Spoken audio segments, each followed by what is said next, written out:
미국에 유명한 빌 포트라는 판매왕이 있었다고 하는데, 이 사람은 태어날 때 내성마비 장애아로 이렇게 태어나다가 보니까 등은 항상 굽어 있고 오른팔은 제대로 이제 설 수가 없고 걷는 것이 자연스럽지 못하고 이런 어떤 입장 가운데 있었습니다. 이제 그도 이제 청년기에 들어서니까 직업 일선에 나서야 되는 그런 입장이었습니다만 회사들마다 전부 거절을 당했습니다. 빌 포트 엄마는 참고 또 참으라, 인내하고 또 끝까지 견디라는 이 말씀을 끊임없이 아들에게 전해 주었습니다. 그런 어떤 가르침 속에 자라난 빌 포트였기 때문에 회사마다 자신을 채용하지 않겠다라고 거절을 할 때 또 다른 회사에도 문을 두드려보고 또 다른 곳에도 문을 두드려보고, 그러다가 어느 날 왓킨스라는 회사에 이제 또 이력서를 냈습니다. 사람들이 빌 포트의 어떤 외형만 보고 바로 거절을 했습니다. 그래서 이제 거기도 거절을 당하고 돌아오는데 엄마가 이제 그 회사 밖에서 아들이 오늘은 합격을 했을까 하고 엄마가 늘 차를 태워가지고 따라다니니까 말이에요. 엄마의 그 밝은 모습을 보니까 생각이 달라졌습니다. 그 거절을 당했던 그 회사로 다시 돌아가서 얘기하기를, 다른 사람들이 가장 가기 싫어하는 곳에, 그리고 또 가장 힘든 곳에 나를 보내달란 말이죠. 그럼 어차피 다른 사람들이 다 안 가니까 안 가는 그곳에 나를 보내주시면 어떠냐 말이에요. 이래서 이제 그 얘기에 감동이 되어서 영업사원으로 채용은 해 주었습니다. 그때부터 이제 빌 포트는 와킨스사에서 이제 제작한 제품들을 판매하는 그런 일에 이제 굉장히 힘을 쏟고 이제 주력을 했는데, 가는 데마다 사람들이 문을 두드리면 외형만 보고는 바로 거절을 했습니다.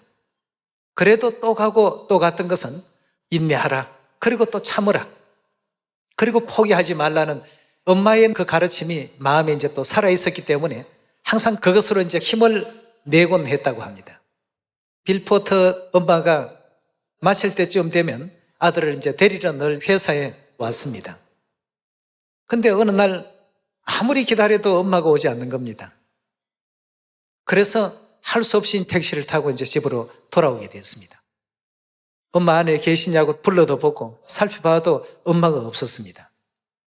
얼마 뒤에 경찰차가 이제 사이렌을 울리면서 집 앞까지 왔습니다. 근데 경찰 2명이 엄마를 이제 내려다 주는 겁니다. 그 엄마가 이제 집을 못 찾아오시는 겁니다. 그리고 아들의 전화번호도 잊어버린 겁니다. 우리가 많이 얘기하는 치매가 와버리게 된 것이죠. 그 사실을 빌 포트가 이제 알고 굉장히 참 충격이었습니다.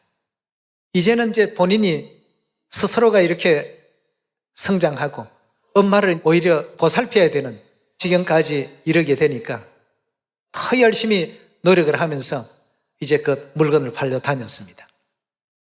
그렇게 되다 보니까 이 사람의 어떤 성실함에 그 고객들이 이제 만문을 이제 열기 시작한 겁니다. 어느 날 한 집에 가서 물건이 참 좋은 거니까 사주시면 어떠냐고 말이죠. 그렇게 하니까 그럼 집에 들여 놓으시라고 말이죠. 자기가 태어나서 이제 처음 오다를 딴 것이죠. 그리고 표백제도 큰 것으로 부탁합니다 하고 딱 그 얘기를 들으니까 이게 꿈인지 생신지 믿을 수 없을 정도로 말이죠. 그날부터 이제 이 사람의 성실함이 입소문을 타고 주변에 알려지기 시작해서 우리 집에도 이렇게 이제 되다 보니까 그때부터 이제 해마다 실적이 이제 좋아지는 입장이 되었습니다. 아직도 북미 지역에서는 이 사람의 어떤 그 판매량을 능가한 그런 사람이 없다라고 합니다. 나중에는 이제 그 와킨스사에서 판매왕 상을 받게 됩니다. 상을 이제 받고 사람들이 이제 묻게 되죠. 당신은 포기할 만도 한 어떤 상황이었는데 왜 포기를 하지 않았는가 말이에요. 그 이유는 항상 엄마가 인내하라, 그리고 절대 포기하지 말라. 주위의 사람들은 아무도 그렇게 안 볼지라도 엄마의 눈에서만큼은 최고의 그 아들이 되어야 되겠다는 그런 어떤 결심도 또 갖게 되었고, 거절이라고 하는 것은 다음에 더 좋은 물건을 가지고 와달라는 고객의 어떤 바람이고 요청이고 신호이기 때문에 다음에 더 좋은 물건을 가지고 가야지, 이런 이제 생각을 늘 거절을 당할 때마다 했다는 것입니다. 이 사람이 북미 지역을 다니면서 강연 요청을 받을 때 마지막으로 남기는 말이, 여러분들은 다 나보다 나은 사람입니다 말이죠.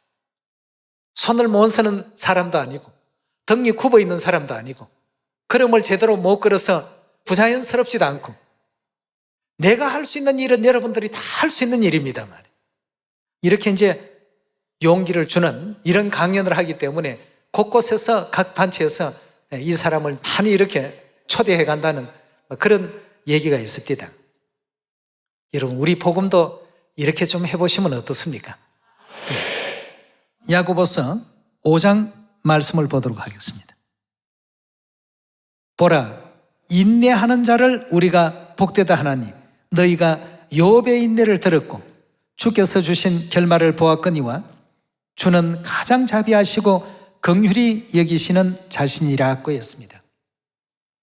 우리는 더 하나님께서 좋은 조건에 좋은 어떤 육체도 주셨는데 그것보다도 훨씬 더 아름답고 은혜로운 일들을 많이 좀 남겨야 되지 않겠는가 하는 생각이 듭니다.